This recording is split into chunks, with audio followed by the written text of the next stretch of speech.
Assalamualaikum warahmatullahi wabarakatuh. Eto na, nakaisip tayo ng maganda-ganda. Isuot muna natin ang ating tsinelas. Nang sa ganun naman tayo ay maproteksyonan. Ayat nakita ko na nga ni ang krudo. Hahahay, dahan-dahan muna at makamadulas.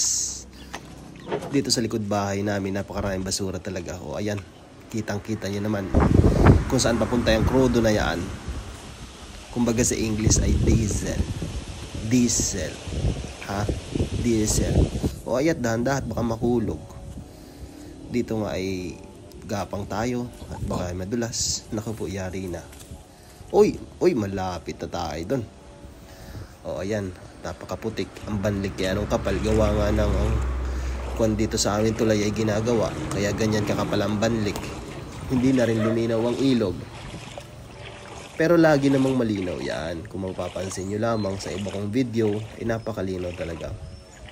Eto na nga, at isasali na natin sa paborito nating bangka, ang ating krudo.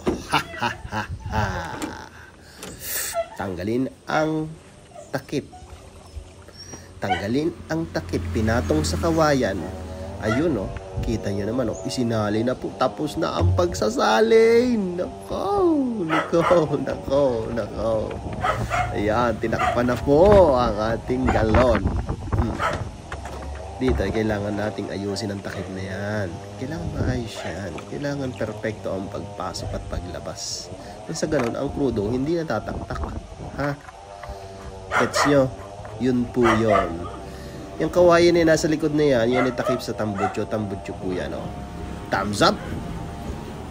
Yan. Ganyan po, nakatali ang ating gamit. Nang sa ganun, hindi madala ng agos na baha. Madalas kasi sa amin dito, lumalakas din yung agos na yan. Okay, at napunta lang nga tayo pa uwi. Silitin nyo ang paglalakbay ko sa aming lugar.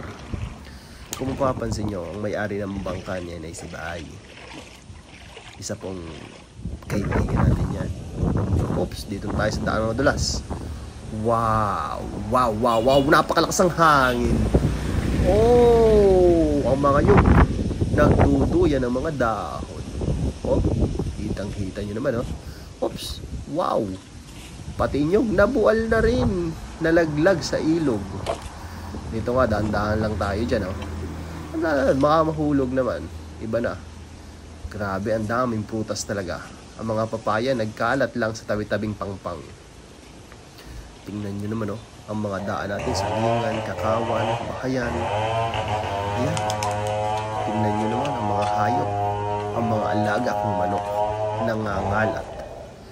Nangangalat. Paborito talaga kung saan maraming pagkain. Marami kasing pinaghugasan dito ng kanin ng mga tao na yan. Kaya naman ang manok tambak. Dito naghugas tayo ng paa para naman sa alipunga. Proteksyonan natin ng paa natin laban sa mapagpinsalang alipunga. Dito na. Ganyan naman, palinisan lagi po unahin. Tahan, sibat tayo. Handahan tayo. This is a right pathway. Wow, right kaya, turn right. Siba? Then pupunta tayo at dadaan sa eskinita. Handahan lang tayo dyan. Wow, you're so ridiculous. Dito nga, dahan-dahan lamang tayo. Gawa ng handaan na yan, masikip. Baka naman tayo mabangga o magkabanggaan, di ba? At dito ngayon nagkaroon tayo ng kasalubong na tao. Kung laking tao, tabi tayo. Respectful tayo kasi. Dito naman yung lugar ko. You're so beautiful.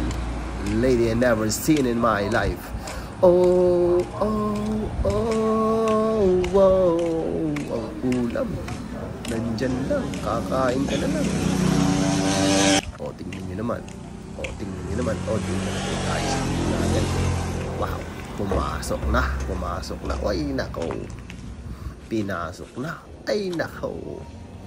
Ang tambak. Ay, binalik na po ang ating galon na lagyan ng krudo. Maraming salamat po sa inyo lahat. Alhamdulillahirabbil alamin.